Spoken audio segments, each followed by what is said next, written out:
ஐயா வைகுண்டரின் பொன்மொழிகளை பின்பற்றி நடப்போம், சமத்துவம் பேணுவோம் என்று முதலமைச்சர் மு.க.ஸ்டாலின் தெரிவித்துள்ளார்.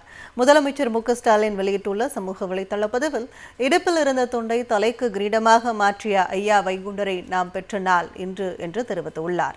கீழ் நோக்கி பிடித்தாலும் மேல் நோக்கியே எரியும் தீபத்தைப் போல விளக்கின் ஒளியாய் வீரத்தனமாக இருங்கள் என சமத்துவ கனலை சமூகத்தில் விதைத்து நிறைந்தவர் ஐயா வைகுண்டர் என்று குறிப்பிட்டுள்ளார்.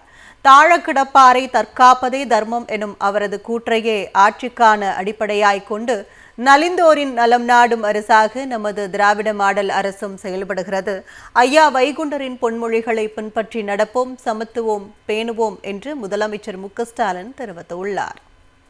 ஐயா வைகுண்டரின் பொன்மொழிகளை பின்பற்றி நடப்போம், சமத்துவம் பேணுவோம் என்று முதலமைச்சர் மு.க.ஸ்டாலின் தெரிவித்துள்ளார்.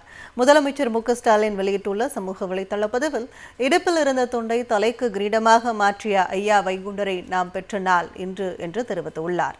கீழ் நோக்கி பிடித்தாலும் மேல் நோக்கியே எரியும் தீபத்தைப் போல விளக்கின் ஒளியாய் வீரத்தனமாக இருங்கள் என சமத்துவ கனலை சமூகத்தில் விதைத்து நிறைந்தவர் ஐயா வைகுண்டர் என்று குறிப்பிட்டுள்ளார்.